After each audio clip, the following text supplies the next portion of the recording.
Mamá, ahora no tienes dónde caerte muerta. Vendí el departamento. Eran las 6:17 de la tarde de un viernes. Lo primero que sentí fue su perfume. Vainilla y jazmín. El perfume de Valeria flotando dentro de mi casa, en un departamento donde yo llevaba 3 semanas sin estar. Algo estaba mal.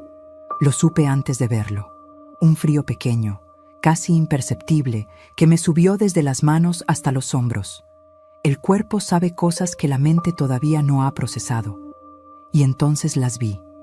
12 maletas, las mías, sacadas de mi cuarto y alineadas junto a la pared, sobre mis losetas, bajo mi luz naranja de viernes, como si yo ya perteneciera a otro lugar. Y entonces la vi a ella, Valeria, parada al fondo del pasillo con los brazos cruzados y una expresión que no le había visto antes. No era enojo, era algo más calculado que el enojo. Era la cara de alguien que lleva meses tomando una decisión y ya no puede volverse atrás. A su lado estaba Rodrigo, su esposo, apoyado en el marco de la puerta con las manos en los bolsillos y una sonrisa pequeña, casi escondida. La sonrisa de alguien que acaba de cobrar una apuesta que tenía mucho tiempo esperando. Sentí el sabor metálico en la boca antes de que ella volviera a hablar. Mamá, teníamos que hacer algo con ese departamento. No podías tenerlo ahí parado toda la vida sin producir nada.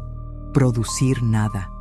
32 años de madrugadas, de abonos quincenales, de cumpleaños sin festejar, de ropa que no compré para que hubiera dinero para la siguiente mensualidad. Todo eso resumido en 2 palabras: producir nada. ¿Para qué usaron el dinero?, le pregunté.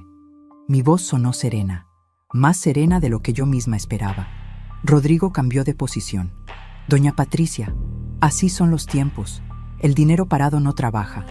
No lo miré. Tenía los ojos en Valeria, en mi hija, en la niña que crié sola, que dormía pegada a mí las noches de tormenta porque le daba miedo el trueno, que me llamaba todos los domingos hasta que apareció Rodrigo en su vida y los domingos se volvieron silencio. Entonces Valeria se despegó de la pared, dio el primer paso, lento, deliberado, como quien ha ensayado ese momento muchas veces en su cabeza. El segundo, el tercero, y yo no me moví. Me quedé exactamente donde estaba, con la bolsa todavía en la mano, con la espalda recta, con los pies firmes sobre mis propias losetas. Siguió caminando. Pasó junto a las maletas sin mirarlas. No apartó los ojos de mí ni un segundo. Y yo tampoco aparté los míos de ella. Se detuvo a centímetros de mi cara, tan cerca que pude ver el pequeño temblor en su labio inferior, tan cerca que su perfume ya no era aroma, sino presencia, peso, invasión, tan cerca que cualquier otra persona hubiera retrocedido un paso. Yo no retrocedí. Ella lo notó, y eso la enfureció más que cualquier cosa que yo hubiera podido decirle. ¿De qué te ríes, mamá? Su voz bajó hasta casi un susurro. Ese tipo de susurro que duele más que un grito. Ya no tienes nada. ¿Lo entiendes? Nada. No tienes a dónde ir. Ahí estaba. El momento que ella había esperado durante meses. El momento en que me vería derrumbarme. No me derrumbé. Abrí mi bolsa despacio, con una calma que me llegó desde los huesos. Saqué un sobre manila doblado por la mitad. El mismo que había viajado conmigo a Oaxaca, guardado en la bolsa interior de mi equipaje de mano durante 21 días de vacaciones, y se lo puse a Valeria directamente en las manos. Ella tuvo que dar un paso atrás para abrirlo. Sus ojos recorrieron las líneas del documento. Una vez, 2 veces. Vi el momento exacto en que lo entendió, porque el color de su cara cambió como si alguien hubiera apagado una lámpara por dentro. Rodrigo se despegó de la pared. ¿Qué dice eso? Yo no respondí. Tomé el asa de mi maleta más pequeña, caminé hacia mi habitación y cerré la puerta con suavidad. Desde adentro los escuché hablar en voz baja, acelerada, como 2 personas que acaban de darse cuenta de que el suelo bajo sus pies no era tan sólido como creían. ¿Sabes qué decía ese sobre? Espera. Para que lo entiendas, necesitas conocer primero quién era Patricia Morales antes de ese pasillo, antes de esas 12 maletas, antes de esa sonrisa que a mi propia hija le heló la sangre. Mi nombre es Patricia Morales, y durante 32 años fui asistente notarial en la notaría del licenciado Armenta, en el centro de la ciudad. No es un título que impresiona en las reuniones familiares. No viene con reconocimientos ni con placas en la pared.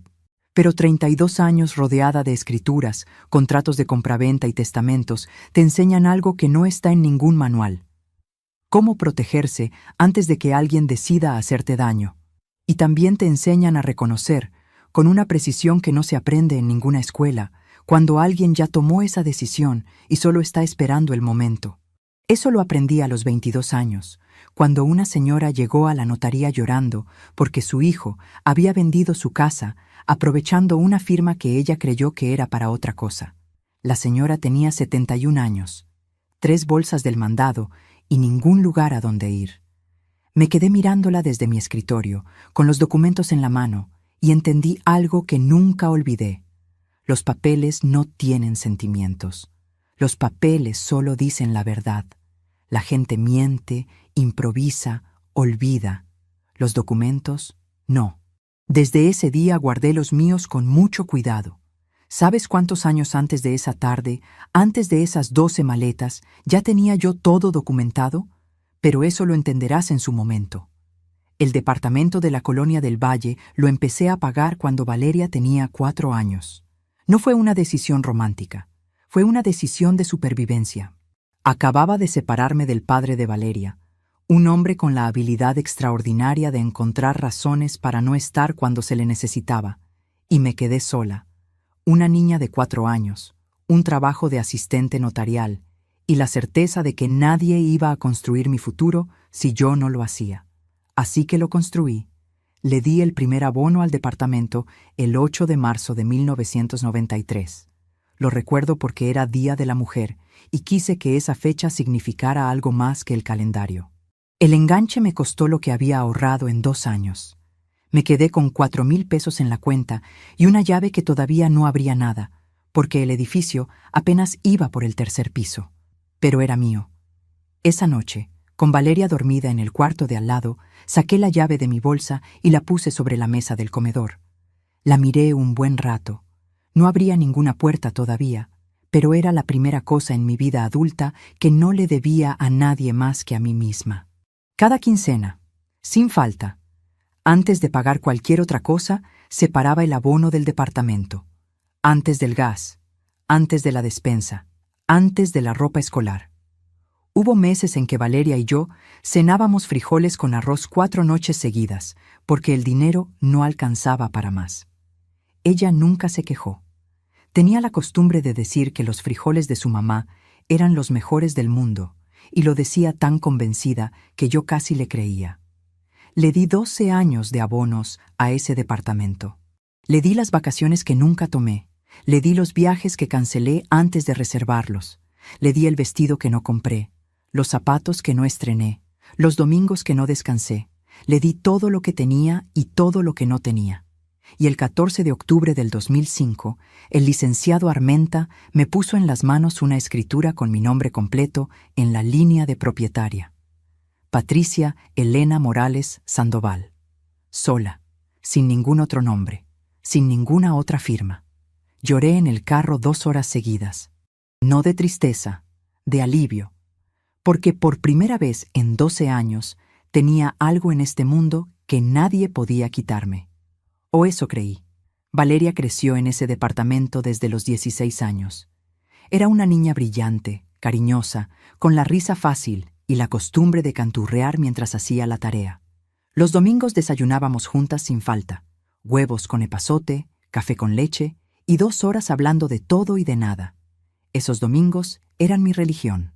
Hay una imagen que nunca me ha abandonado.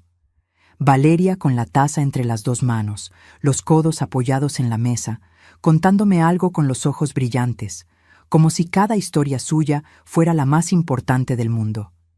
Y para mí lo era. Cuando se fue a la universidad, el departamento se quedó en silencio de una manera que dolía. Pero los domingos seguían. Me llamaba desde su dormitorio a las 10 de la mañana, con la voz todavía adormilada, y me contaba su semana entera mientras yo preparaba el café. Así estuvimos por años, las dos. Un equipo pequeño, pero nuestro. Y entonces apareció Rodrigo. No voy a decir que lo odié desde el principio. Eso sería mentira. Era atractivo, hablaba con seguridad, trajo flores la primera vez que vino a cenar y le ayudó a Valeria a lavar los platos sin que nadie se lo pidiera. Yo pensé, qué hombre tan considerado. Pero hay detalles que uno ve y decide no ver porque quiere que todo esté bien. La primera cena que tuvimos juntos, Rodrigo tomó uno de mis platos, lo giró en la mano, lo estudió un momento y dijo con una sonrisa tranquila, ¿estos son de Valeria? Le respondí que no, que eran míos, que los había comprado hacía 15 años. Rodrigo asintió despacio. Ah, sí, se nota. Valeria rió. Yo también reí, para no hacer incómodo el momento. Pero guardé ese comentario en algún lugar de la memoria. 32 años de notaría te enseñan que los detalles pequeños son los que más importan. Que la gente muestra lo que es antes de que ella misma lo sepa. Después vinieron más. Y yo seguí eligiendo no verlos. 6 meses después de conocer a Rodrigo, Valeria empezó a cancelar los domingos. Mamá, es que tenemos planes. Mamá, quedamos con la familia de Rodrigo. Mamá, Rodrigo dice que es importante mantener sus tradiciones, las tradiciones de Rodrigo, no las nuestras. Un domingo de noviembre, Valeria me llamó para avisarme que no vendría ese fin de semana. Rodrigo había organizado un viaje sorpresa. Es muy romántico, mamá, ¿no te parece? El teléfono quedó en silencio un momento. Luego colgué. Me quedé sentada en la cocina con el café preparado para las 2 y 2 tazas sobre la mesa. Las vacié en el lavabo. No tiré la cafetera. La guardé en el cajón de abajo, como quien guarda algo que todavía no está listo para soltar. Seguí esperando que las cosas mejoraran. No mejoraron. Y hay algo que sucedió ese mismo diciembre. Algo que yo no descubriría sino hasta mucho después, que cambió el rumbo de todo.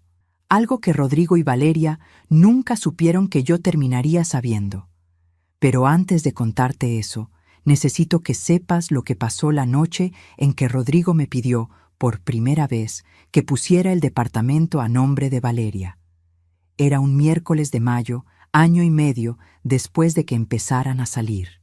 Habían venido a cenar, y cuando ya estábamos con el café en la mesa, Rodrigo lo mencionó como quien comenta el precio de las tortillas. Doña Patricia, ¿usted ha pensado en poner el departamento a nombre de Valeria? Es una gestión sencilla, fiscalmente también conviene, y así ya queda todo en orden para el futuro. Lo dijo con esa seguridad suya, como quien ya sabe la respuesta antes de hacer la pregunta. Puse mi taza en el plato despacio, lo miré a los ojos, sonreí. Lo voy a pensar, le dije. Esa noche, cuando ya se habían ido, abrí el cajón donde guardaba las copias de la escritura y las revisé una por una. Al día siguiente, en la notaría, le pedí al licenciado Armenta un favor que él entendió sin que yo tuviera que explicarle demasiado. Un favor que en ese momento me pareció solo una precaución. Un trámite pequeño. Ese trámite pequeño, 4 años después, lo cambiaría todo. 4 meses más tarde, Rodrigo volvió a sacar el tema durante otra cena. ¿Ya lo pensó, doña Patricia? Esta vez Valeria también lo miraba desde el otro lado de la mesa, esperando. Y en sus ojos había algo que no reconocí de inmediato. No era la mirada de una hija que quiere a su mamá. Era una mirada diferente, más ansiosa, como quien espera noticias de un trámite que lleva tiempo pendiente. Algo se movió dentro de mí. ¿Saben qué?, les dije. Tienen razón. Esta semana hablo con el licenciado Armenta. Valeria me abrazó con una emoción que me conmovió. Rodrigo asintió con esa sonrisa tranquila, y yo pensé, tal vez me equivoqué con él, tal vez son solo buenas intenciones, tal vez solo quieren que todo esté en orden. Esa semana fui a ver al licenciado Armenta, pero no para lo que ellos esperaban. El licenciado Armenta me escuchó sin interrumpirme. Era un hombre de 70 años con el cabello completamente blanco y la costumbre de juntar las manos sobre el escritorio cuando estaba pensando en serio. Lo había visto hacer ese gesto miles de veces en 32 años. significaba que estaba procesando algo importante. Y yo sabía leerlo mejor que a cualquier documento. Cuando juntaba las manos, ya tenía una opinión formada. Solo estaba eligiendo las palabras. Le conté sobre Rodrigo. Le conté sobre el pedido de la escritura. Le conté sobre la mirada de Valeria esa noche en la cena. Esa mirada que no era de hija, sino de alguien esperando el resultado de una gestión pendiente. El licenciado Armenta juntó las manos. «Patricia», me dijo despacio, «¿tú quieres transferir ese inmueble voluntariamente o te están presionando?» No respondí de inmediato. Miré por la ventana. Afuera pasaba la vida normal de un miércoles por la mañana. Gente en la calle, puestos de comida, el sonido del tráfico mezclado con el olor a café y tortillas recién hechas que entraba desde la ventana entreabierta. Una vida normal. Un miércoles normal. Yo, sin embargo, sentía que estaba parada al borde de algo que todavía no podía nombrar. «Creo que me están presionando», dije al final. «Todavía no sé bien hacia dónde va esto, pero quiero protegerme antes de entenderlo completamente». El licenciado asintió despacio. Me miró un momento con esa expresión que yo le conocía desde hace décadas, la misma que ponía cuando alguien llegaba demasiado tarde a salvarse, pero también la misma que ponía cuando todavía había tiempo. Y en ese momento me indicó que todavía había tiempo. Entonces me explicó lo que podíamos hacer. Ese mismo día, antes del mediodía, inscribimos sobre la escritura de mi departamento un usufructo vitalicio a mi favor. Que quede claro qué significa eso. Aunque el departamento llegara a transferirse por cualquier motivo, yo conservaría el derecho irrenunciable de habitarlo hasta el último día de mi vida. Cualquier compraventa que se hiciera sin declarar ese usufructo sería, en términos legales, un acto fraudulento. El comprador podría exigir la devolución de su dinero. El vendedor enfrentaría consecuencias que iban mucho más allá de lo civil. Firmé los documentos con una calma que me sorprendió a mí misma. 32 años en esa, notaría me habían enseñado que los momentos importantes no se sienten solemnes. Se sienten ordinarios. Una firma más, un sello más, un folio más en el registro. Y sin embargo, ese trámite de 20 minutos valía más que cualquier conversación que yo pudiera haber tenido con Valeria o con Rodrigo. El licenciado Armenta me entregó copia certificada del trámite, la guardé en el sobre Manila que después viajaría conmigo a Oaxaca, y volví al trabajo como si nada hubiera pasado. Esa tarde, cuando Valeria me llamó para saber si ya había hablado con el licenciado, le dije que sí, que todo estaba en proceso, que en unos días tendría novedades. No mentí, solo omití los detalles. Rodrigo y Valeria se casaron el 23 de septiembre de ese año. Una boda sencilla, dijeron. 180 invitados, salón en Polanco, banda en vivo, 3 tiempos, pastel de 4 pisos. Para mí, sencillo es una palabra que describe otra cosa. Pero sonreí, bailé el vals con mi hija y guardé en el corazón la imagen de ella con ese vestido blanco que eligió sin pedirme opinión, hermosa de una manera que me hizo olvidar por unas horas todas mis reservas sobre el hombre que estaba a su lado. En ese momento, viéndola girar en la pista bajo las luces, pensé que quizás me había pasado la vida aprendiendo a desconfiar y que eso me había cobrado un precio que no había querido ver. Esa noche, de regreso a mi departamento, me senté en la oscuridad de la sala un rato largo. No encendí la luz. Solo escuché el silencio de ese espacio que había construido sola, y me pregunté si estaba siendo injusta con Rodrigo. Tal vez sí. Tal vez era solo una madre que no quería soltar. Elegí creer eso. Primer error. El primer año de matrimonio, Rodrigo se portó correctamente. Venían a cenar los domingos, a veces los dos, a veces con amigos suyos que yo recibía con gusto. Rodrigo me llamaba Doña Patricia, con respeto, me preguntaba por mi trabajo, me ayudaba a bajar las bolsas del mandado cuando llegaba al departamento sin que yo se lo pidiera. Había incluso noches en que los 3 nos quedábamos hablando hasta tarde, con el café frío en las tazas y la conversación caliente, y yo pensaba que estaba viendo por fin la familia que no habíamos sido antes. Parecía que mis miedos habían sido exagerados. Entonces, el 14 de febrero del siguiente año, Valeria me llamó emocionada. Mamá, Rodrigo me regaló un viaje a Europa, 2 semanas, París, Roma, Barcelona. Su voz era la de la niña de los domingos, esa voz que yo guardaba en algún lugar del pecho para los días difíciles. ¿Puedes creerlo? Es el regalo más bonito que me han dado en la vida. Me alegré, lo juro, me alegré de verdad. ¿Y el dinero?, pregunté, porque soy su madre y no puedo evitarlo. Rodrigo tiene sus ahorros, mamá. No te preocupes. No pregunté más. 3 semanas después, Valeria me llamó de nuevo.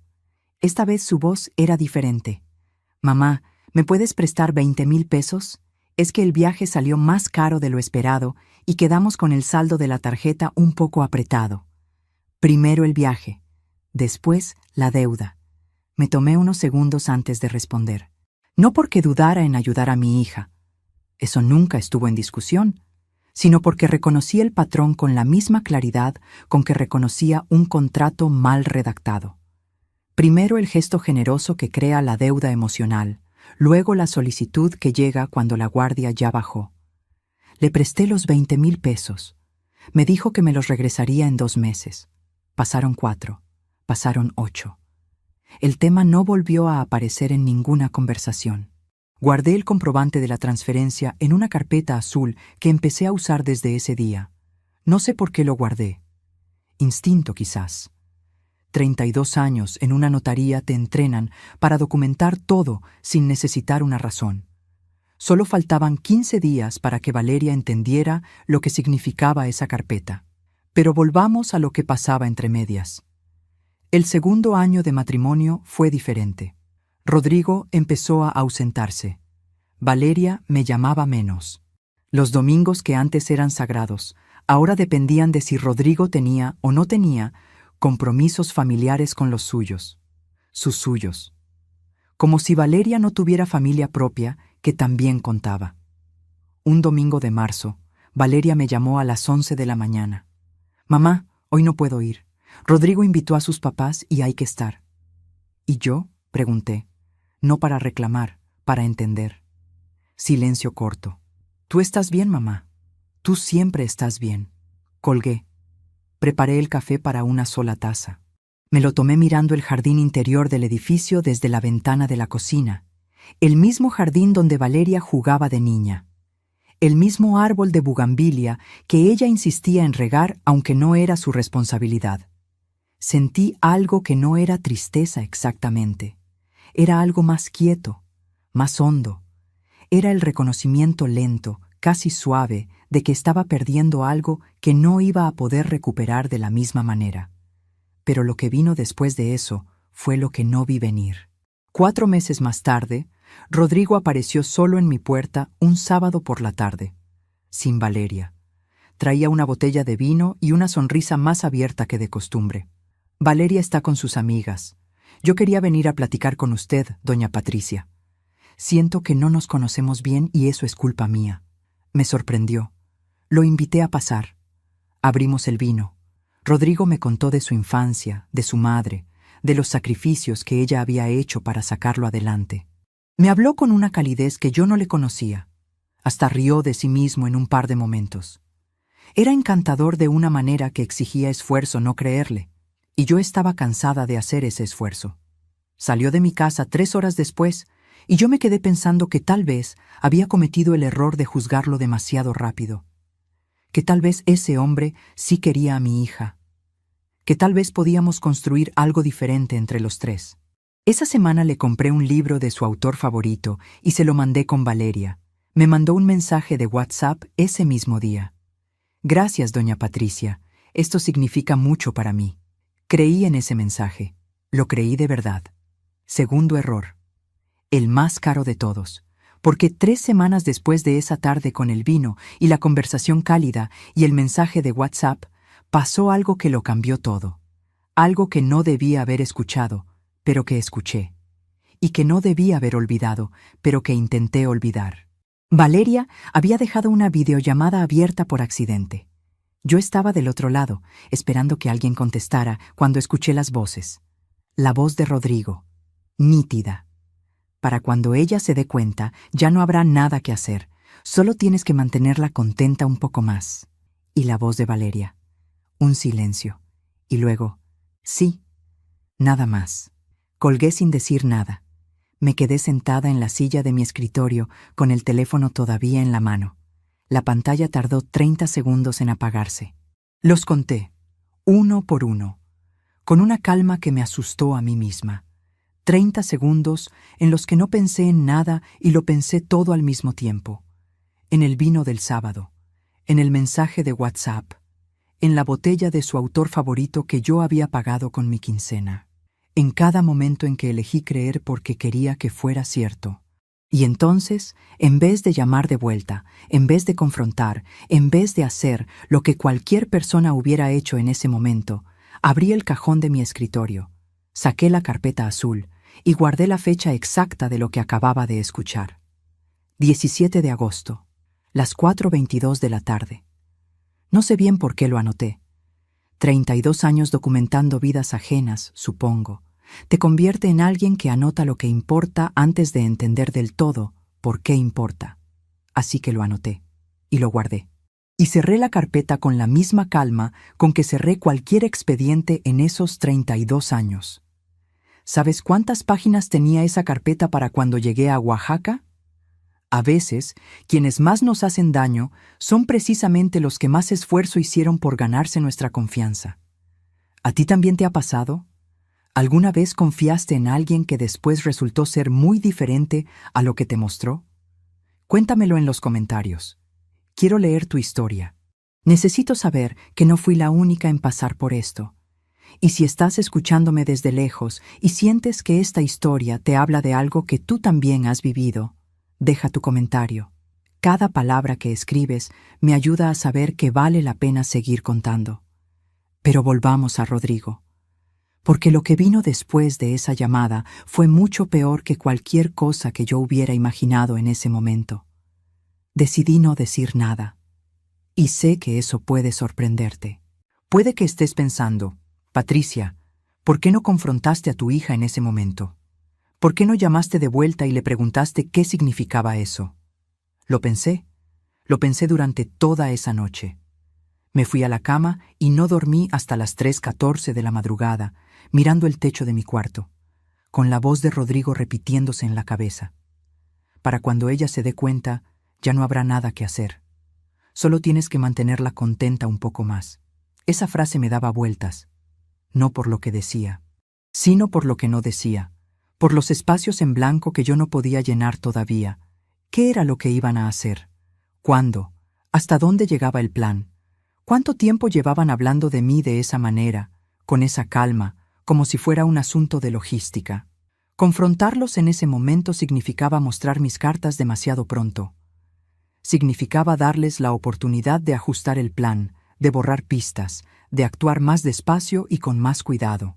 32 años en una notaría me habían enseñado que quien mueve primero sin información suficiente, pierde. Que la paciencia no es debilidad. Que esperar con los ojos abiertos es la forma más inteligente de prepararse para lo que viene. No.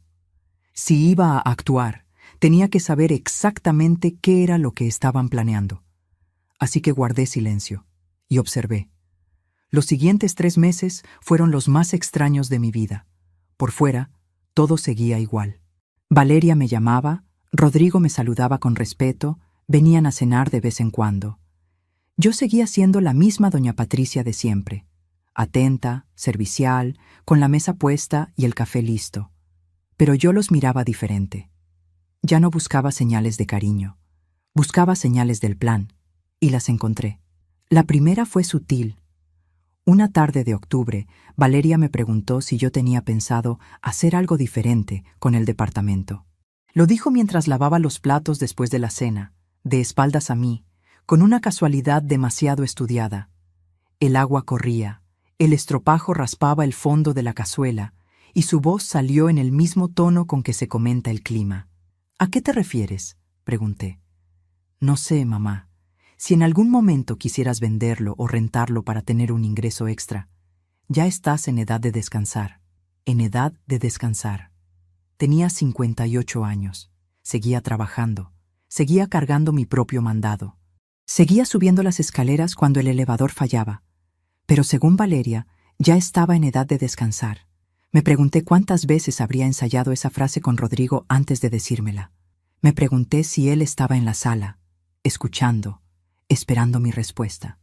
No respondí nada. Guardé ese momento en la carpeta azul de mi memoria junto con todos los demás.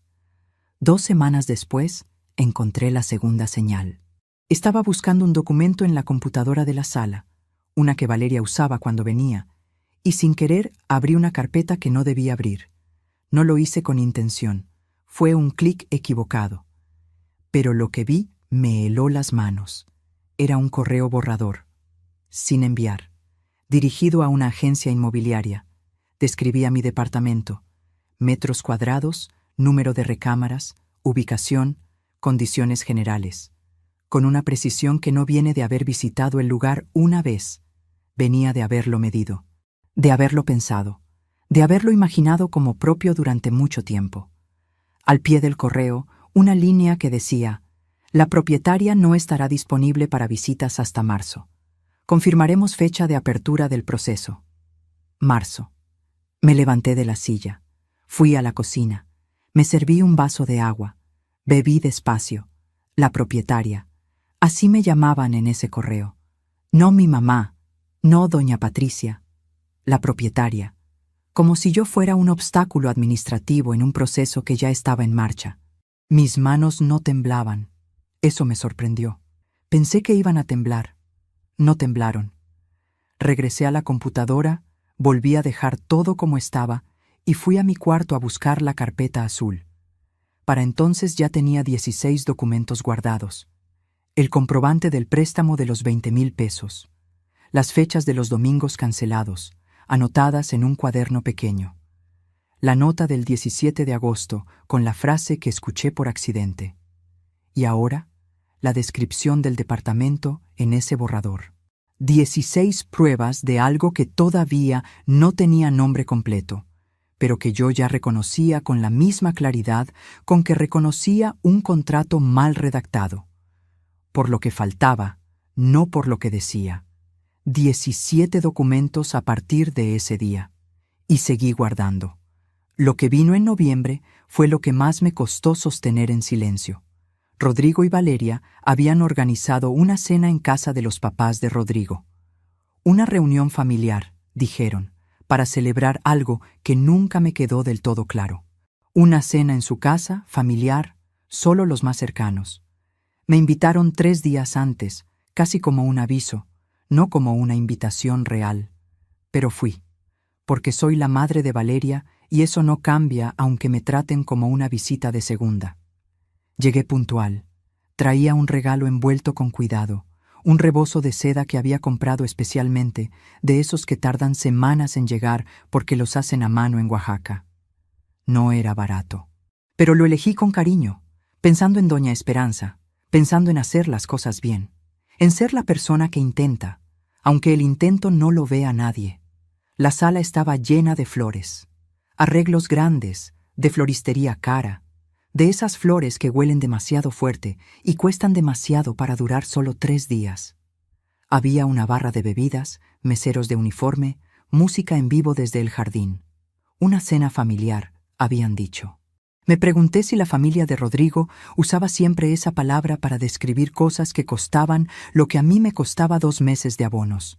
Rodrigo me recibió en la puerta con esa sonrisa tranquila. Doña Patricia, gracias por venir. No me preguntó si quería algo de tomar. No me presentó con nadie. Me señaló una silla en la esquina de la sala y dijo: ahí puede estar cómoda. La esquina. Busqué a Valeria con los ojos. Estaba del otro lado de la sala, hablando con una tía de Rodrigo, con una copa en la mano, y una risa que no reconocí. La risa que uno aprende cuando quiere encajar en una familia que no es la propia. La risa que cuesta energía. La risa que, al llegar a casa, deja un cansancio que no se explica bien. Me senté en la silla de la esquina. Estuve ahí 2 horas. Nadie me preguntó mi nombre. Nadie se sentó a mi lado. Doña Esperanza abrió el regalo del rebozo, lo miró un segundo y lo puso sobre la mesa junto a los demás sin decir nada. Rodrigo sí le dijo algo al oído. Ella rió. Después vi que el rebozo terminó sobre el respaldo de una silla, olvidado entre los abrigos de los invitados. Un rebozo tejido a mano, semanas de trabajo de alguna mujer en Oaxaca, abandonado como papel de envoltura. Valeria se acercó una sola vez durante toda la noche. Me trajo un plato. ¿Estás bien, mamá? La miré. Tenía una sonrisa tensa, de las que se sostienen con esfuerzo. La sonrisa de alguien que quiere que todo parezca normal. La sonrisa que yo misma había usado muchas veces en mi vida, cuando el precio de la paz era fingirnos bien. Estoy perfectamente, le dije, y era verdad. Porque lo que ella veía como abandono, yo lo estaba convirtiendo en información. Me fui a las 10 de la noche. Me despedí de doña Esperanza con un beso en la mejilla. Me despedí de Rodrigo con una inclinación de cabeza. Ninguno de los dos me acompañó hasta la puerta. Salí al estacionamiento sola, como había llegado, como había hecho casi todo en mi vida. Entré a mi coche y puse las manos sobre el volante. Solo cuando cerré las puertas, solo cuando el sonido de la música quedó apagado por el vidrio, solo entonces dejé que los ojos se me llenaran. Apenas un momento, 30 segundos, no más. El tiempo suficiente para sentir todo lo que me había negado a sentir adentro. No lloraba por la silla de la esquina. No lloraba por el rebozo olvidado. Lloraba porque reconocía ese tipo de noche. El tipo de noche en que una entiende que el lugar que creyó tener en la vida de alguien ya no existe, y que lleva tiempo sin existir, y que ella fue la última en saberlo. Después saqué el cuaderno de la bolsa y anoté la fecha, la hora y lo que había pasado. Doña Esperanza recibió flores por valor de 12,000 pesos esa noche. Meseros, barra, música en vivo. Rodrigo se lo contó a alguien en voz alta durante la cena, con orgullo, como quien anuncia un logro. Solo lo mejor para mi mamá. Solo lo mejor para su mamá. 3 semanas antes, Valeria me había pedido prestados 8,000 pesos para pagar una factura médica. Me dijo que andaban muy justos ese mes. 8,000 pesos no tenían. 12,000 en flores, sí. Guardé el número en la carpeta, con la fecha, con el nombre de la floristería que vi en la tarjeta de uno de los arreglos. Porque los detalles son los que sostienen la verdad cuando alguien intenta negarla. Y yo ya sabía, desde hacía muchos años, que alguien iba a intentar negarla. Para entonces, la carpeta azul tenía ya 23 documentos. Y entonces llegó diciembre. El día de Navidad, Valeria me llamó a las 2 de la tarde. Yo llevaba desde las 8 de la mañana cocinando. Pavo, bacalao, ensalada de manzana, ponche, buñuelos. La mesa puesta para 4. Valeria, Rodrigo, yo y un lugar vacío que siempre dejaba, por costumbre, sin saber bien para quién. Para la versión de mi hija que recordaba. Para los domingos que ya no volvían. Para algo que no tenía nombre pero que se negaba a desaparecer del todo. Mamá, lo siento mucho. Decidimos pasar Navidad con la familia de Rodrigo este año. Fue un cambio de último momento. Escuché el ruido de fondo. Risas, música, copas. No era un cambio de último momento. Era una decisión tomada con tiempo suficiente para no invitarme, para no incluirme siquiera en la conversación. La familia de Rodrigo. Esa familia que llevaba 2 años desplazando la nuestra con la misma eficiencia silenciosa con que el agua desplaza la arena. Está bien, mi amor, le dije. Pasa bonito. Colgué. Me senté a la mesa de Navidad. Comí sola, frente a la mesa puesta para 4, con el ponche caliente y el pavo dorado y los buñuelos que nadie comería. Afuera, los cohetes empezaban a sonar. Adentro, solo el ruido del reloj de pared que me había regalado mi madre hace 40 años y que nunca fallaba. Ese reloj que siguió marcando el tiempo cuando mi madre murió, cuando me separé, cuando pagué el último abono del departamento sola, cuando Valeria se fue a la universidad. El reloj que marcaba ahora, con la misma indiferencia serena. Esta Navidad sin nadie. No lloré en esa mesa. No tenía caso llorar en esa mesa. Guardé los envases, cubrí la comida y guardé también en mi memoria la imagen de esa Navidad, porque ese fue el momento en que algo dentro de mí terminó de decidirse. No con rabia, no con dolor, con la misma claridad fría con que uno firma un documento importante, sabiendo exactamente lo que está haciendo y por qué. Ya no iba a esperar a entender todo el plan, ya iba a actuar. Al día siguiente, 26 de diciembre, llamé al licenciado Armenta y le pedí otra cita. Pero lo que él me reveló en esa cita fue algo que yo no había calculado, algo que hacía que todo fuera mucho más urgente de lo que creía. El licenciado Armenta me recibió el 27 de diciembre a las 10:15 de la mañana. Su oficina olía igual que siempre: papel viejo, café negro y ese barniz de madera que nunca cambia sin importar cuántos años pasen. Me senté frente a su escritorio, puse la bolsa sobre las rodillas y esperé. Él me miraba con esa expresión que yo conocía bien. La expresión de alguien que tiene información difícil y está buscando la forma correcta de decirla. En 32 años, esa expresión nunca me había traído buenas noticias. Juntó las manos. Patricia, hace 3 días recibí una consulta de un colega. Me pidió información sobre un inmueble en la Colonia del Valle. Hizo una pausa. Era tu departamento. Lo miré sin decir nada. Alguien ya solicitó en el registro público una constancia de libertad de gravámenes. Eso solo se hace por una razón. Hay un comprador interesado y está verificando que la propiedad esté limpia antes de cerrar el trato. El reloj de pared de su oficina marcó las 10:17. Lo escuché claramente. 2 golpes secos en el silencio. Me pregunté cuántas conversaciones difíciles habría marcado ese reloj en esa oficina. ¿Cuántas personas habían escuchado esos 2 golpes mientras recibían noticias que cambiaban el rumbo de algo? ¿Cuándo se hizo la solicitud?, pregunté. El 19 de diciembre. El 19 de diciembre, 4 días antes de Navidad. El mismo día en que Valeria me llamó para decirme que pasarían las fiestas con la familia de Rodrigo. El mismo día en que comí sola frente a la mesa puesta para 4. No fue un cambio de planes de último momento. Fue una operación ejecutada con precisión. Mientras yo preparaba el pavo y ponía la mesa y esperaba una llamada que nunca llegó a tiempo, ellos estaban cerrando los detalles con un comprador. Cada gesto de ese día tomó un significado diferente.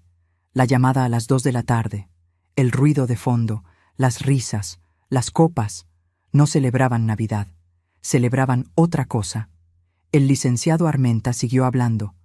Me explicó que el usufructo vitalicio que habíamos inscrito meses atrás aparecía en el registro, visible para cualquiera que hiciera la consulta. Eso significaba que el comprador ya sabía, o sabría muy pronto, que la propiedad tenía esa carga. Y si Rodrigo y Valeria habían decidido continuar con la venta sin informarle al comprador sobre el usufructo, estaban cometiendo fraude. ¿Y si ya le informaron al comprador?, pregunté. Entonces el comprador aceptó comprar algo que no puede habitar mientras tú vivas, lo cual es muy inusual y muy sospechoso. Guardé silencio un momento. Afuera, por la ventana, un niño pasó corriendo con un juguete nuevo que debía ser regalo de Navidad. La vida normal de un 27 de diciembre, indiferente a lo que se decidía adentro de esa oficina. Pensé que así funciona siempre. El mundo sigue moviéndose mientras a alguien se le derrumba algo por dentro. ¿Cuánto tiempo tienen para cerrar un proceso así?, pregunté. Si ya tienen comprador y documentos listos, pueden intentar protocolizar la operación en cuestión de semanas, quizás menos. Semanas. Ahí fue cuando entendí todo. No solo el plan, entendí el origen del plan. Rebobiné mentalmente y encontré el momento exacto que no había sabido leer cuando ocurrió. 3 meses atrás, en septiembre, Valeria me había llamado con una idea que presentó como un regalo. Mamá, mereces unas vacaciones de verdad. Llevas años sin salir. Hay un paquete muy bonito a Oaxaca, todo incluido, 21 días. Yo te lo pago, es mi regalo de cumpleaños atrasado. Me había negado en un primer momento. Me pareció excesivo, pero Valeria insistió con una dulzura que yo no le escuchaba desde hacía tiempo. Esa dulzura que había extrañado durante meses y que en ese momento tomé como señal de que algo entre nosotras estaba mejorando. Rodrigo también lo mencionó en la siguiente cena como quien apoya una idea razonable. Doña Patricia, hágale caso a Valeria. El descanso es importante a su edad. A su edad. Terminé aceptando. Me convencí de que merecía ese descanso, de que era una señal de que las cosas estaban cambiando. Me convencí de exactamente lo que ellos necesitaban que yo creyera. Las vacaciones a Oaxaca eran para el 27 de enero. 21 días. Los días exactos que necesitaban para cerrar la operación sin que yo estuviera presente para interferir. Me habían regalado mis propias vacaciones para sacarme del camino. Sentí algo extraño en ese momento. No era rabia, era algo más frío que la rabia. Una claridad absoluta, como cuando los ojos se adaptan a la oscuridad y de repente todo tiene contornos nítidos. Como cuando uno lleva tiempo mirando un documento sin entenderlo y de pronto, en una sola lectura, todo encaja. Eso sentí. No el golpe del engaño, la arquitectura completa del engaño. 32 años leyendo contratos me habían enseñado algo fundamental. El error más grande que comete quien actúa de mala fe es subestimar a quien tiene enfrente. Me levanté de la silla. «Licenciado», le dije, «voy a tomar esas vacaciones». Él me miró sorprendido. «Voy a ir a Oaxaca, voy a dejarlos actuar. Y cuando regrese, voy a tener todo lo que necesito para que esto no quede así». El licenciado Armenta me estudió un momento con esos ojos de 70 años, acostumbrados a ver todo tipo de decisiones cruzar esa oficina. Luego asintió lentamente, sin cuestionarme, sin pedirme que lo pensara mejor. Porque en 32 años, él también me había aprendido a leer. «Entonces, necesitas llevar algo contigo». Abrió el cajón inferior de su escritorio y sacó un sobre manila. Copia certificada del usufructo. Copia de la escritura original. Y esto, sacó una hoja adicional. Es una carta de mi puño y letra dirigida al Ministerio Público, firmada y sellada, lista para presentarse en el momento en que lo decidas. Solo falta la fecha. Tomé el sobre con las 2 manos. Era liviano, apenas unos gramos de papel. Y sin embargo, sentí su peso como si contuviera algo mucho más denso que documentos. 32 años de trabajo honesto. 12 años de abonos quincenales. Una firma en una escritura que ponía mi nombre completo en la línea de propietaria. Todo eso cabía en ese sobre. «Que disfrute Oaxaca, Patricia», me dijo el licenciado con una media sonrisa. Solo faltaban 5 días para que saliera mi vuelo. Pasé esos 5 días con una calma que sorprendería a cualquiera que supiera lo que yo sabía. Limpié el departamento. Regué las plantas. Pagué los servicios del mes siguiente. Doblé la ropa con cuidado, la misma ropa de siempre, la de una mujer que se va de vacaciones y no de la que libra la batalla más importante de su vida. Hice una lista del mandado pendiente y la dejé sobre la barra de la cocina, como si fuera a regresar de una semana normal y no de la semana más importante de los últimos años. Valeria me llamó el 30 de diciembre para desearme feliz año nuevo. Su voz sonó aliviada, casi demasiado, como quien suelta un peso que llevaba tiempo cargando. Le dije que estaba emocionada por el viaje, que era exactamente lo que necesitaba, que qué detalle tan bonito de su parte. Cada palabra que dije era verdad, solo que no la verdad que ella creía escuchar. Colgué. Abrí la carpeta azul. Guardé el sobre del licenciado Armenta adentro. Cerré la carpeta. La puse dentro de la bolsa interior del equipaje de mano. Ahí viajó durante 21 días. Mientras yo caminaba por los mercados de Oaxaca y comía tlayudas y veía los colores del atardecer sobre Monte Albán y dormía con el sonido de las campanas de las iglesias a lo lejos, mi carpeta azul descansaba en la maleta de mano en la habitación del hotel. Intacta, esperando, como yo misma había aprendido a esperar a lo largo de toda esa historia, sin hacer ruido, sin mostrar las cartas, con la certeza de que el momento correcto llega si uno no lo fuerza. Y en ese tiempo, mientras yo estaba afuera, Rodrigo y Valeria ejecutaron su plan. Encontré en los servicios de mensajería, 2 semanas después, cuando ya estaba de regreso, la confirmación de lo que el licenciado Armenta me había anticipado. Una transferencia bancaria, un contrato de compraventa firmado. 148,000 pesos divididos casi en partes iguales. La mitad a una cuenta de remodelación a nombre de doña Esperanza y el resto destinado a una empresa de eventos que tenía reservada la fecha de su cumpleaños. Mi departamento, trocado por cemento y cal para la mansión de su suegra, y por mesas, flores, DJ y barra libre para una fiesta de 70 años. 148,000 pesos, la mitad en remodelación, la otra mitad en confeti y copas de cristal. Mi vida entera, pesada en una fiesta que yo no fui invitada a ver. Y mientras tú me escuchas desde donde estás, me pregunto algo. ¿Desde qué ciudad me llegas hoy? ¿Desde qué rincón del mundo está resonando esta historia? Escribe el nombre de tu ciudad en los comentarios. No importa si es una ciudad grande o un pueblo pequeño. Quiero saber hasta dónde están llegando mis palabras. De verdad me importa saberlo. Porque lo que pasó cuando aterricé en ese aeropuerto, cuando tomé un taxi hasta mi edificio, cuando subí en el elevador con mis 12 maletas y abrí esa puerta a las 6:17 de la tarde de un viernes, fue algo que Rodrigo y Valeria no calcularon. No calcularon que yo había esperado eso. No calcularon que yo había dejado que pasara a propósito. Y sobre todo, no calcularon lo que llevaba guardado en la bolsa interior de mi equipaje de mano. Cerré la puerta de mi cuarto con suavidad. Del otro lado, los escuché. Las voces bajas primero, aceleradas, superponiéndose. Luego el silencio. Luego pasos. Rodrigo caminando hacia el pasillo. El sonido de papeles. Más silencio. Me senté en el borde de la cama. La misma cama que tenía desde hacía 16 años, con su colcha azul marino que yo misma había lavado antes de irme a Oaxaca, doblada con esa precisión de quien no sabe cuándo va a regresar, pero quiere que todo esté en orden cuando lo haga. Puse la bolsa sobre las rodillas. Abrí la cremallera interior despacio. Saqué la carpeta azul. La sostuve un momento entre las manos. Pensé en el 8 de marzo de 1993, cuando entregué el primer abono de ese departamento con 4,000 pesos que me habían costado 2 años de ahorro. Pensé en el 14 de octubre del 2005, cuando el licenciado Armenta me puso la escritura en las manos y lloré 2 horas en el carro.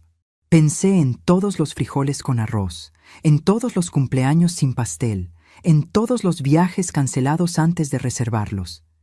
Pensé en el rebozo de seda que terminó entre los abrigos de los invitados. Pensé en la mesa de Navidad puesta para 4.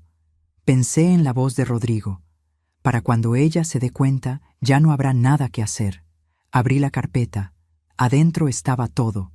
El comprobante de la transferencia de los 20,000 pesos que Valeria nunca devolvió.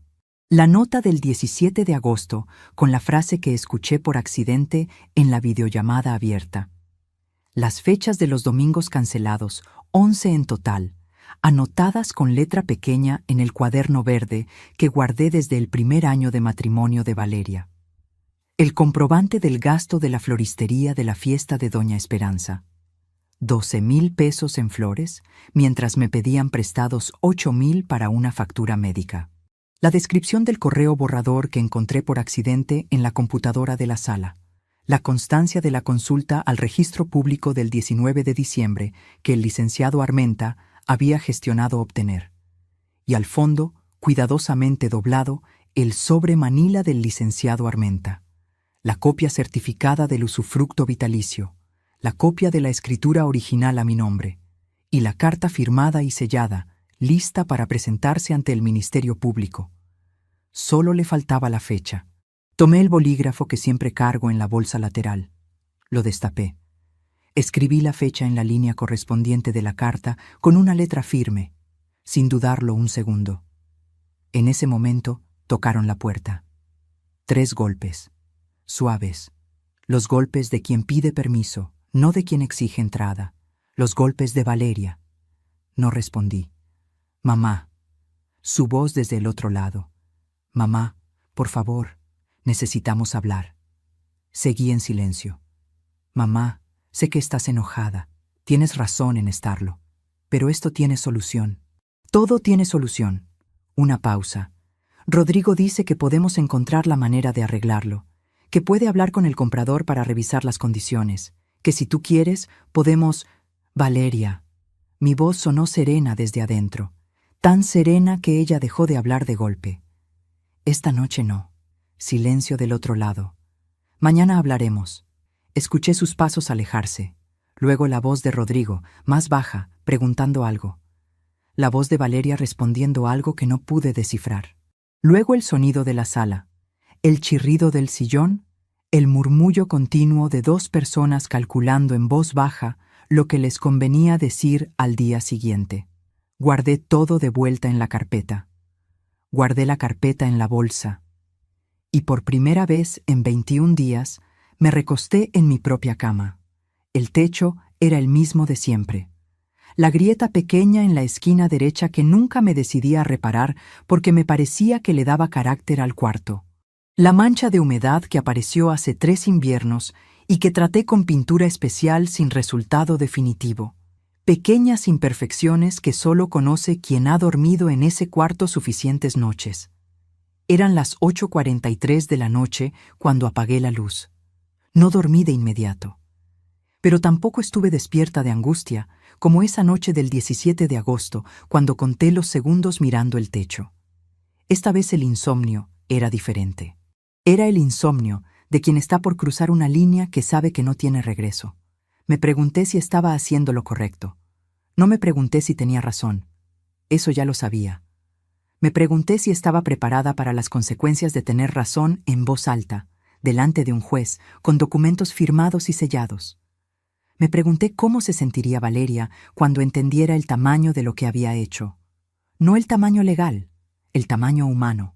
El peso real de vender la casa donde creció, la casa que su madre construyó sola, la casa donde aprendió que con trabajo y constancia las cosas se logran. Me pregunté si en algún momento de los últimos meses, en alguna noche, ese peso la había despertado. No encontré respuesta. A las 2:08 de la madrugada, escuché que la puerta principal se cerraba. Rodrigo se iba. Solo la llave entrando en la cerradura de afuera. Pasos en el pasillo exterior. El elevador. Valeria se quedó. Durante 20 minutos no hubo ningún sonido en el departamento. Luego escuché algo que no esperaba. Un llanto. Suave, contenido, el tipo de llanto que uno hace cuando no quiere que lo escuchen. Venía desde la sala. Me quedé quieta. Una parte de mí quiso levantarse. Una parte de mí todavía era la madre que se levantaba a las 3 de la mañana cuando Valeria soñaba algo que la asustaba. Esa parte existía y no iba a desaparecer solo porque los hechos dijeran lo que decían. Pero me quedé quieta. Porque hay momentos en que el amor más honesto que le puedes dar a alguien es dejar que sienta el peso de sus propias decisiones. A las 7:15 de la mañana del día siguiente, me levanté, me vestí, me lavé la cara y preparé café. Un solo café. Lo tomé de pie, junto a la ventana de la cocina, viendo el jardín interior del edificio despertar con la mañana. Los pájaros en el laurel del centro. La luz que empezaba a entrar entre los pisos del edificio de enfrente. El ruido lejano de la ciudad que nunca termina de dormirse del todo. Valeria salió de la sala a las 7:40. Traía el pelo suelto y los ojos hinchados de la noche. Me miró desde el pasillo. «Mamá, siéntate», le dije. Sin dureza, sin crueldad. Solo como quien invita a alguien a sentarse porque lo que viene después necesita que los dos estén en tierra firme. Se sentó. Le serví un café sin preguntarle si quería. Lo puse frente a ella. Me senté al otro lado de la mesa. Puse la bolsa sobre la silla a mi lado. La miré. Le di 32 años de madrugadas. Le di los cumpleaños que no celebré para que el abono no faltara. Le di los domingos de frijoles con arroz que ella decía que eran los mejores del mundo. Le di la escritura con mi nombre y la certeza de que tendría un lugar en este mundo que nadie le podría quitar. Le di todo lo que tenía y todo lo que no tenía. Y ahora le daba esto. La verdad completa. «Valeria», le dije, «antes de que digas nada, quiero que sepas que yo ya tomé una decisión. Lo que tú digas esta mañana no va a cambiar esa decisión, pero sí va a cambiar lo que yo recuerde de este momento por el resto de mi vida». Ella abrió la boca. La cerró. «¿Cuánto tiempo llevas planeando esto?», le pregunté. Sus ojos se llenaron de lágrimas. Y lo que me respondió fue algo que no me esperaba. Algo que lo cambió todo.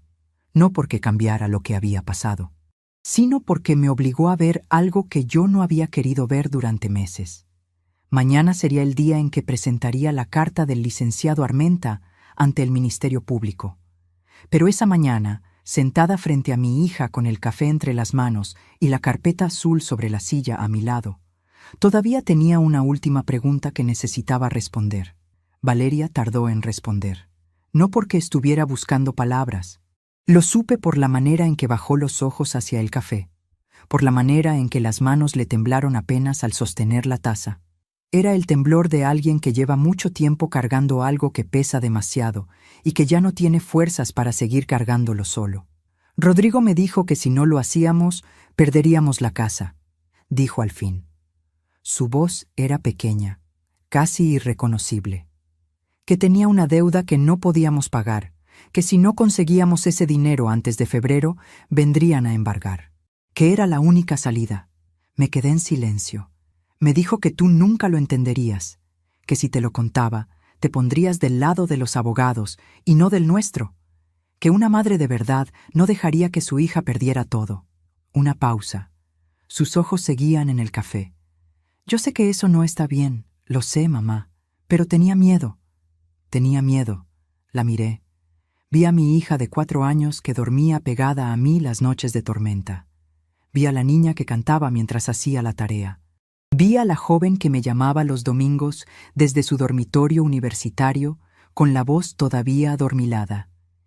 Y vi también a la mujer de 34 años sentada frente a mí con los ojos hinchados y las manos temblorosas, que había elegido el miedo por encima de la honra. Las dos cosas eran verdad al mismo tiempo. Y sostener las dos cosas al mismo tiempo dolía de una manera que no tiene nombre.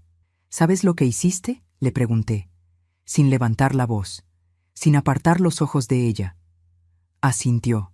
¿Sabes lo que me hiciste a mí? Esta vez no asintió. Se le escapó un sonido que no era llanto todavía, pero estaba muy cerca. Mamá, escúchame. Apoyé las manos sobre la mesa. Voy a hacer algo hoy que no tiene marcha atrás, y necesito que lo sepas antes, no después. No porque te esté pidiendo permiso, sino porque eres mi hija y me niego a que este momento pase sin que lo veas con claridad. Abrí la bolsa. Saqué la carpeta azul. La puse sobre la mesa. Vi cómo los ojos de Valeria recorrían la carpeta. El color azul, el grosor, los años de documentos acumulados. ¿Qué es eso?, preguntó. Es todo, le respondí. Abrí la carpeta. Saqué el primer documento y lo puse frente a ella. La copia certificada del usufructo vitalicio, con fecha de inscripción y sello del registro público. Lo dejé reposar sobre la mesa, como quien pone una carta sobre el tapete, y ya no necesita esconder nada más. Valeria lo leyó. Sus ojos se movieron de derecha a izquierda, lentos, procesando.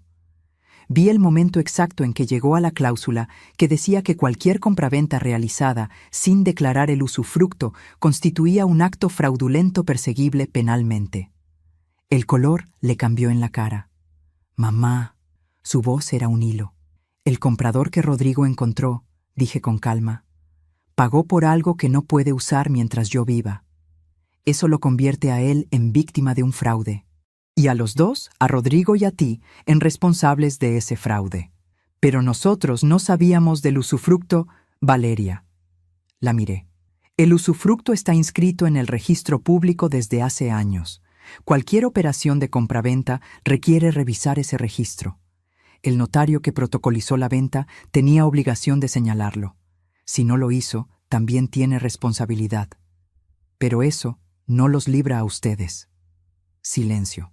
Afuera, en el jardín del edificio, escuché el agua de la fuente que siempre había sido el sonido de fondo de mis mañanas en ese departamento. El gorjeo del agua sobre la piedra. Constante, indiferente, el mismo sonido de todos los días, sin importar lo que pasara adentro. Valeria tenía los ojos fijos en el documento. ¿Qué vas a hacer?, preguntó. Saqué el segundo documento, la carta del licenciado Armenta, firmada, sellada, con la fecha que yo misma había escrito la noche anterior. La puse frente a ella. Valeria la leyó, Y entonces sí lloró, sin contención esta vez, sin intentar disimularlo. Un llanto que venía de un lugar muy hondo, de ese lugar donde uno guarda las cosas que sabe que hizo mal y no sabe cómo deshacer. Yo no lloré, no porque no sintiera nada. Sentía todo. El peso de esa mesa, el olor del café que se enfriaba, la textura de la carpeta azul bajo mis dedos, el sonido del agua afuera y del llanto adentro. Sentía todo con una claridad que duele precisamente porque es demasiado nítida, pero no había tiempo para llorar todavía. A las 9:22 de la mañana sonó el timbre del departamento. Rodrigo. Valeria levantó la vista hacia mí. En sus ojos había algo nuevo. Ya no era solo miedo. Era algo parecido a la vergüenza. Me levanté. Fui hacia la puerta. La abrí. Rodrigo estaba en el umbral con una expresión que no le había visto antes. No la sonrisa tranquila de siempre. No la seguridad estudiada de quien cree que siempre lleva ventaja. Era una expresión tensa, con la mandíbula apretada y los ojos que buscaban algo en mi cara antes de decidir cómo entrar. Doña Patricia. Su voz sonó más seria de lo habitual. Creo que tenemos que hablar los tres. Me hice a un lado para dejarlo pasar. Entró al departamento como quien entra a territorio que ya no reconoce del todo. Caminó hacia la cocina. Vio a Valeria con los ojos rojos y la carpeta azul sobre la mesa y los documentos extendidos. Se detuvo. ¿Qué es todo eso? No respondí. Me senté de nuevo en mi lugar. Puse las manos sobre la mesa. Lo miré. Rodrigo tomó la silla del otro extremo. Se sentó despacio. Recogió el primer documento, el del usufructo, y lo leyó. Vi cómo la tensión en su mandíbula aumentaba línea por línea. Lo dejó sobre la mesa. Esto no cambia nada, dijo. La venta ya está hecha. Los documentos están firmados. El dinero ya se usó. Lo sé, respondí. Entonces, Rodrigo. Lo interrumpí con una calma que llenó toda la cocina. Lee el segundo documento. Lo miró. Tomó la carta del licenciado Armenta. La leyó. La primera vez rápido, como quien espera encontrar algo que lo tranquilice. La segunda vez despacio, porque no encontró nada que lo tranquilizara. La puso sobre la mesa con un cuidado que delataba exactamente cuánto lo había afectado. Esto es una amenaza, dijo. Su voz tenía ahora un filo que yo nunca le había escuchado. Directo, sin la suavidad de los años anteriores. No, le respondí, es una notificación. Si presentas eso, arruinas a tu propia hija. Lo miré sin parpadear. Si presento eso, dije despacio, le doy a mi hija la oportunidad de asumir su responsabilidad antes de que sea peor, que es exactamente lo que una madre hace cuando quiere a su hija de verdad. Rodrigo abrió la boca. La cerró. Sus ojos buscaron a Valeria, que seguía con la vista baja. Buscaban que ella dijera algo, que interviniera, que hiciera lo que había hecho durante años, mantenerse del lado de él. Valeria no levantó los ojos.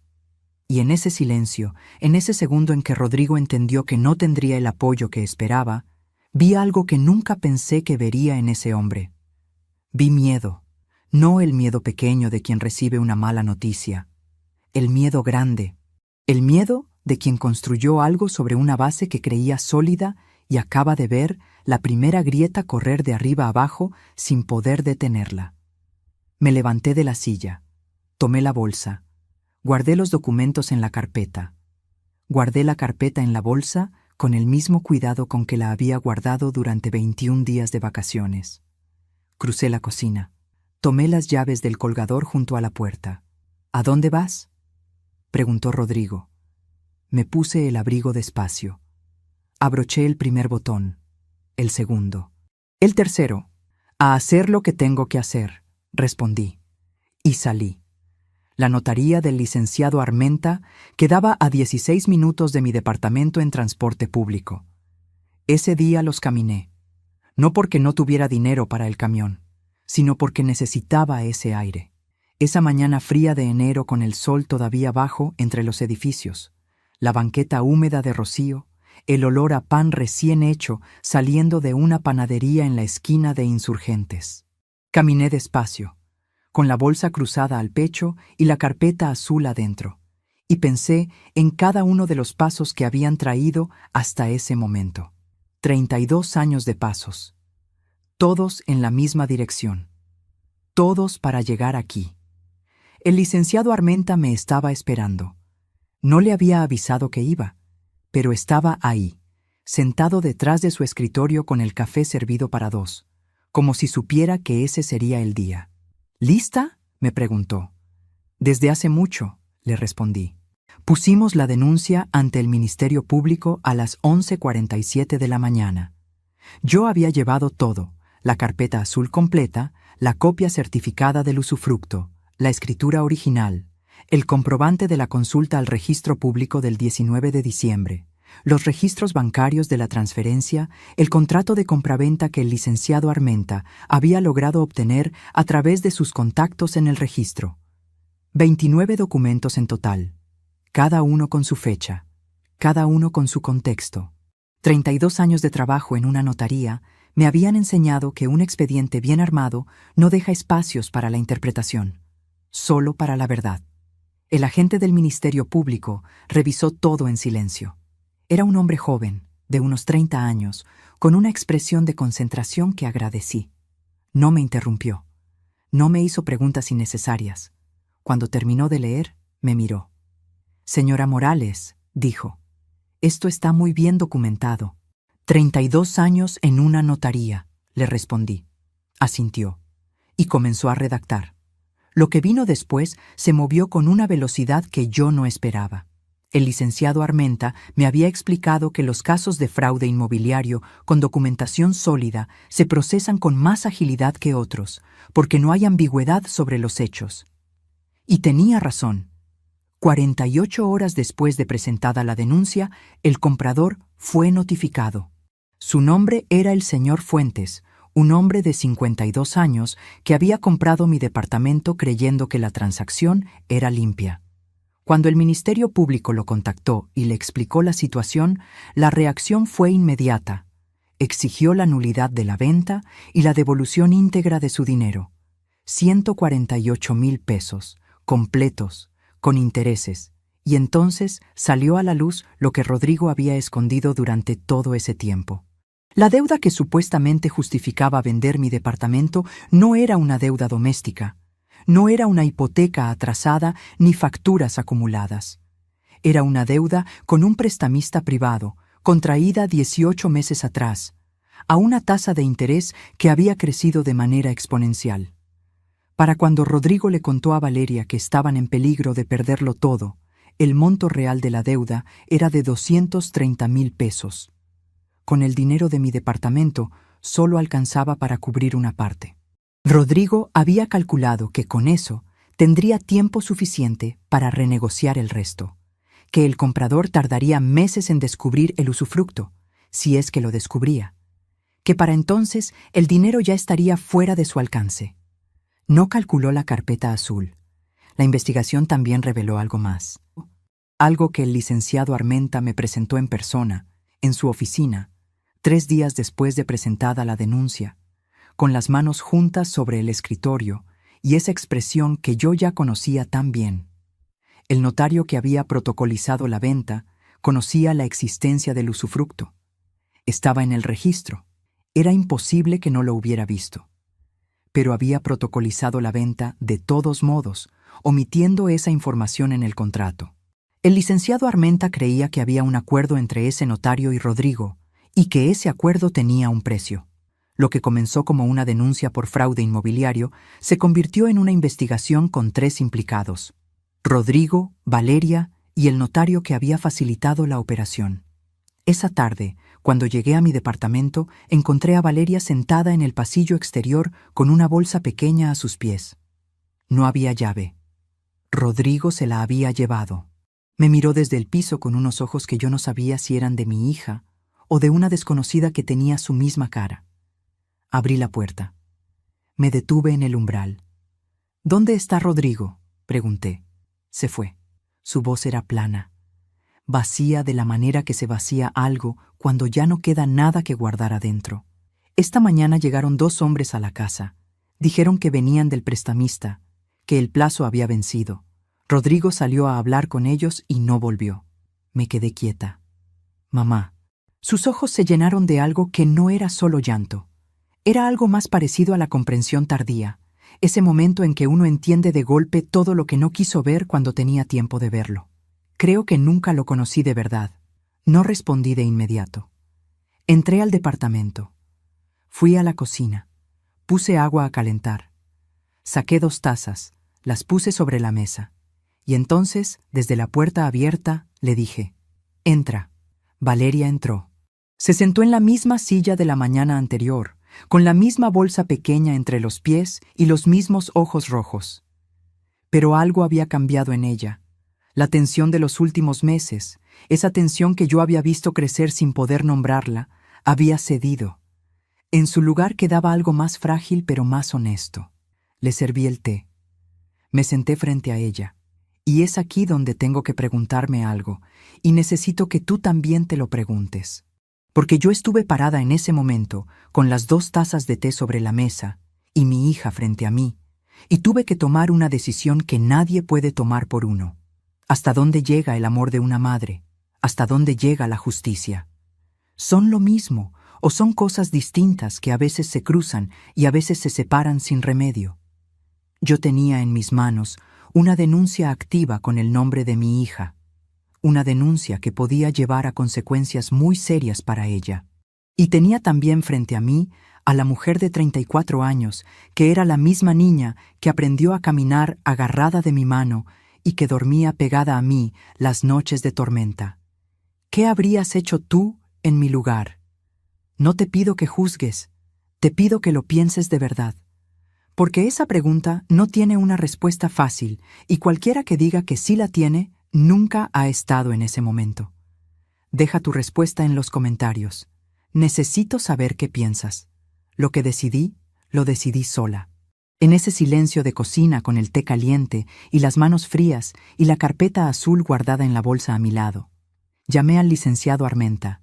Le pedí que revisara la posibilidad de modificar la denuncia, que separara la responsabilidad de Rodrigo de la de Valeria, considerando que había evidencia de que ella había actuado bajo presión y engaño. Que los documentos de la carpeta azul, vistos en conjunto, mostraban un patrón de manipulación hacia Valeria que la colocaba más como víctima secundaria que como artífice del fraude. El licenciado escuchó, juntó las manos. «Es posible», me dijo. «Si la declaración de Valeria corrobora ese patrón, el Ministerio Público puede considerar atenuantes. ¿Ella tendría que declarar contra Rodrigo?» «Sí». Guardé silencio un momento. «Dame 1 hora», le dije. Colgué. Miré a Valeria. Y le expliqué lo que implicaba, sin suavizarlo, sin quitarle peso, con la misma claridad con que el licenciado Armenta me había explicado todo a mí hace meses. Porque si había algo que mi hija necesitaba en ese momento, no era que yo la protegiera de la verdad.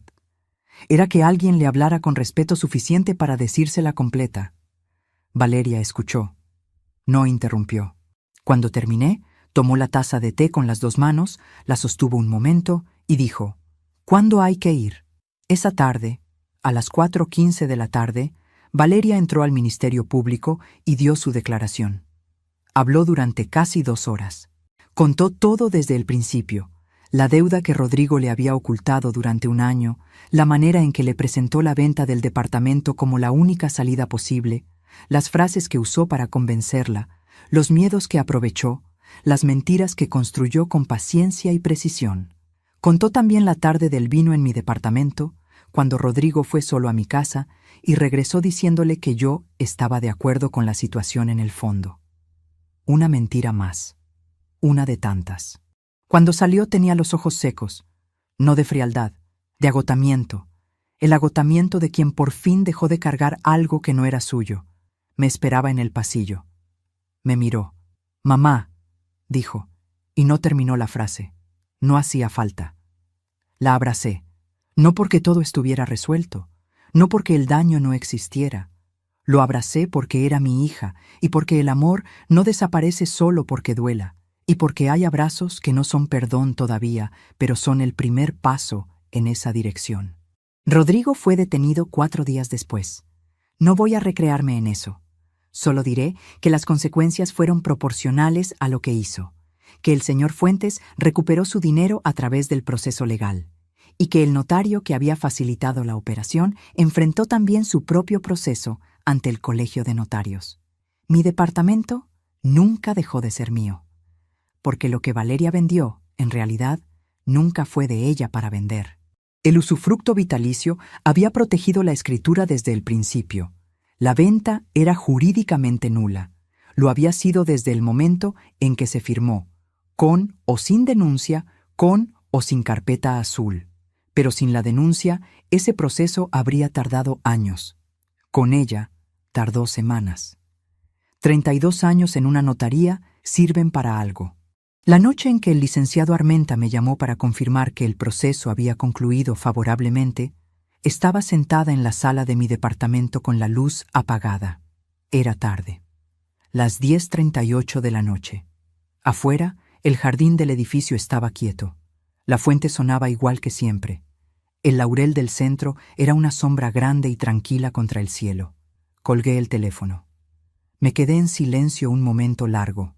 Y entonces, en la oscuridad de mi sala, en el departamento que tardé 12 años en pagar y 32 en construir como hogar, me permití sentir todo lo que había mantenido guardado durante meses. No en partes, todo junto. El agotamiento, el dolor, el amor que no se apaga aunque quieras que se apague, la tristeza por lo que se rompió y que no va a quedar igual aunque se repare. Y también, debajo de todo eso, algo más pequeño pero más sólido que todo lo demás. Alivio.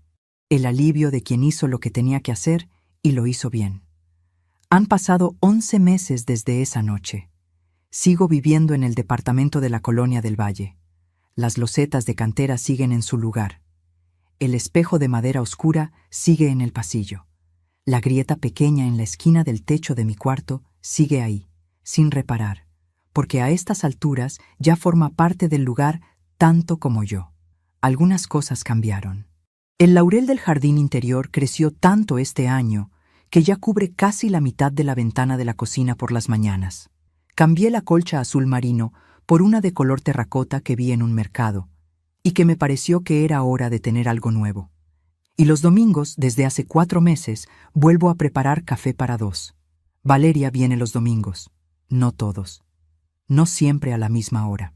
A veces llega con un pan de dulce que compró en la panadería de la esquina. A veces llega con las manos vacías y los ojos cansados de una semana difícil. El proceso legal fue largo para ella. Tuvo consecuencias. Las cargó. Las sigue cargando. Pero viene. Y eso, después de todo lo que pasó, no es poco. No hemos hablado de todo. Hay conversaciones que todavía no tienen el momento correcto. Hay heridas que necesitan más tiempo del que llevamos. Pero nos sentamos a la misma mesa, tomamos el café, y a veces reímos de algo pequeño, y en esos momentos siento que estamos construyendo algo nuevo sobre los cimientos de lo que se rompió. No es lo mismo que antes, es diferente, y diferente no siempre significa peor. Lo que sí aprendí, con una claridad que no hubiera tenido si todo esto no hubiera pasado, es algo que creo que muchos de nosotros tardamos demasiado en entender. Yo pasé años creyendo que el amor se demuestra entregándolo todo sin condiciones, sin documentos, sin precauciones, sin guardar nada para una misma. Creía que poner límites era desconfiar, que protegerse era un acto de egoísmo disfrazado de prudencia, que una madre que de verdad ama no necesita resguardarse de sus propios hijos. Me equivocaba. El amor verdadero no es ciego. El amor verdadero ve todo, incluyendo lo que duele ver, y actúa de todas formas. No por venganza, no por orgullo, sino porque hay cosas que valen la pena defender aunque cueste. La dignidad es una de ellas. La verdad es otra. Me llevó 32 años construir ese departamento. Me llevó meses entender que lo que realmente había construido durante esos 32 años era otra cosa. Me llevó una carpeta azul con 29 documentos de mostrárselo al mundo. Pero me llevó una sola noche, sola en la oscuridad de mi sala después de que todo terminó, entender que la persona a quien más necesitaba demostrárselo era yo misma. Nadie que te conozca de verdad te dirá que no tienes nada. Y si alguien lo dice, lo que esa persona no sabe, lo que Rodrigo nunca supo, lo que Valeria tardó demasiado en aprender, es que lo que una mujer construye con sus propias manos durante 32 años no cabe en ninguna escritura. No se inscribe en ningún registro. No lo alcanza ninguna venta fraudulenta. Lo llevas contigo a todos lados. A las cenas donde te sientan en la esquina, a las navidades donde comes sola, a las madrugadas donde no duermes, pero tampoco te quebras. A los 21 días en Oaxaca que te regalaron para sacarte del camino y que terminaron siendo los días más libres de tu vida. Y aquí está lo que nunca les dije, lo que nadie sabe todavía. Esos 21 días en Oaxaca, los días que Rodrigo y Valeria habían calculado como el tiempo necesario para ejecutar su plan mientras yo estaba fuera, esos días se convirtieron en algo que ellos no pudieron calcular. Por primera vez en 32 años estuve completamente sola, sin trabajo, sin responsabilidades, sin el teléfono sonando a cada rato con alguna necesidad de alguien más. Solo yo, los mercados de colores, el cielo de Oaxaca, el sonido de las campanas de las iglesias por las mañanas, el olor a copal y a chocolate y a tierra mojada después de la lluvia.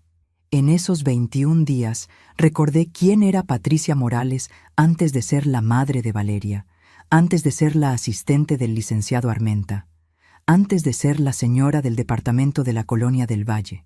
Recordé a la niña de una familia sencilla que aprendió de sus padres que la dignidad no se negocia y que la palabra dada ante Dios vale más que cualquier contrato. Recordé que soy suficiente. Y volví. Volví con la carpeta azul en la bolsa de mano y con algo más, algo que no se guarda en ningún sobremanila. La certeza de que hay personas que confunden nuestra paciencia con debilidad, nuestra generosidad con ingenuidad, nuestro silencio con resignación.